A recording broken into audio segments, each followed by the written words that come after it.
पूरी दुनिया में 206 देश हैं और अगर 206 देशों की हम बात करें, पूरी दुनिया में सबसे ज़्यादा अगर छुआछूत किसी देश में है तो हमारा इंडिया।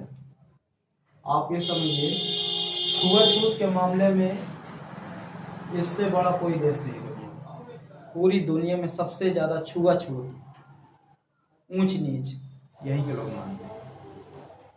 लेकिन क्या आपको पता है कि भारत में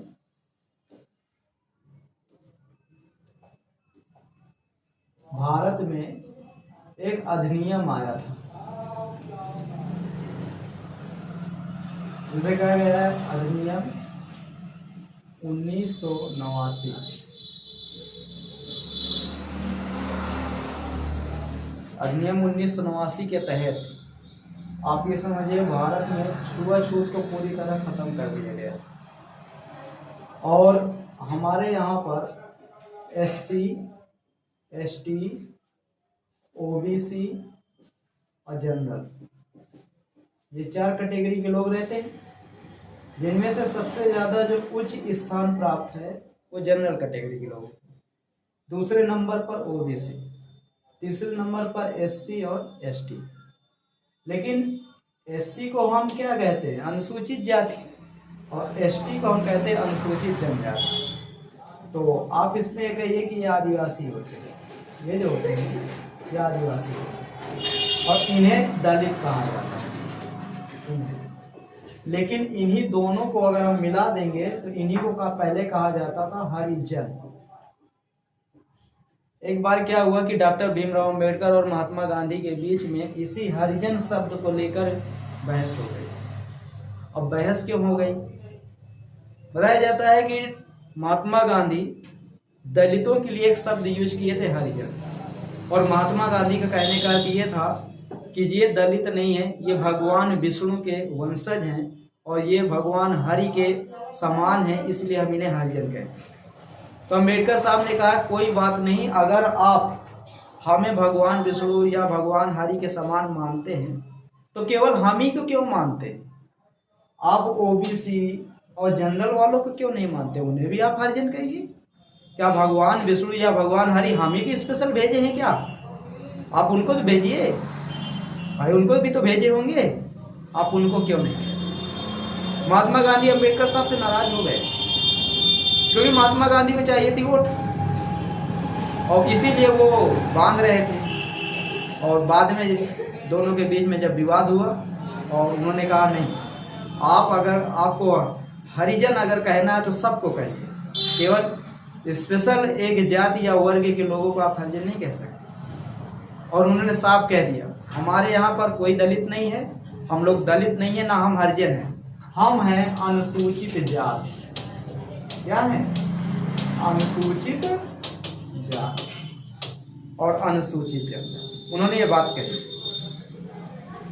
शुरुआत में क्या होता था कि सबसे ज्यादा अगर शोषण किसी का होता था तो अनुसूचित जाति और जनजाति के लोगों का ही होता था, जैसे हम SC और ST कहते हैं, जैसे कि अभी मैं आपको बताया ये।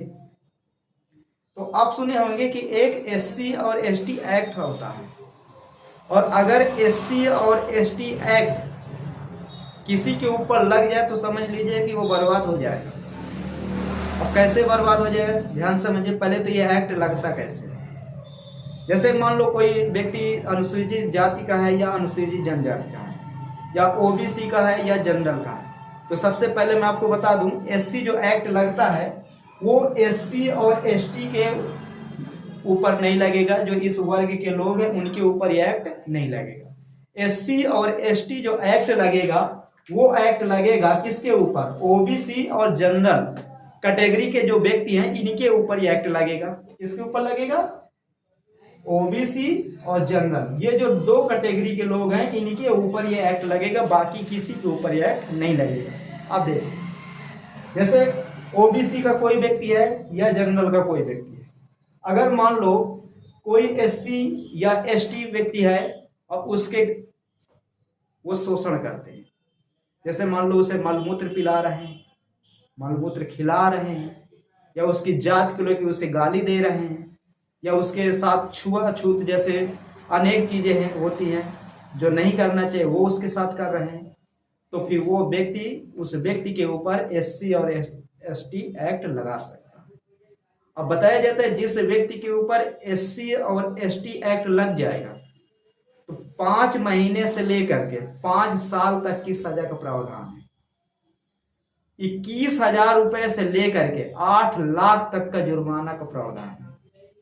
मतलब आप जितना ज्यादा उसके साथ अत्याचार करोगे उतना ज्यादा आपको सजा होगी और उतना ही ज्यादा आपको जुर्माना अदा करना पड़ेगा।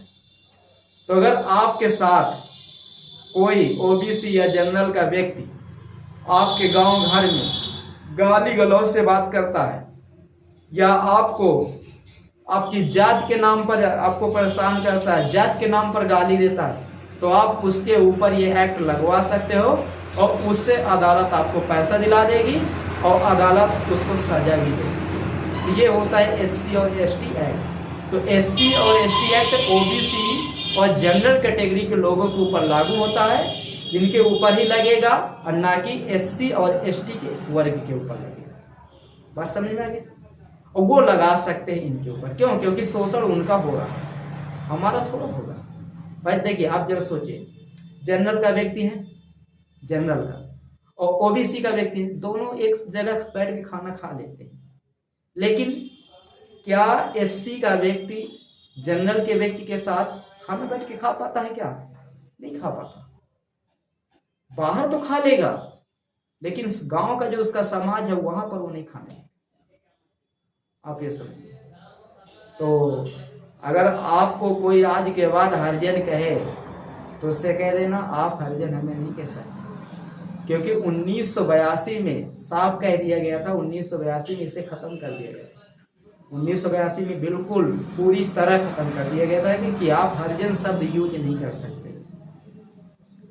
हरिजन की जगह आप अनुसूचित जाति और अनुसूचित जनजाति यूज कर सकते हैं, हरिजन नहीं यूज कर सकते।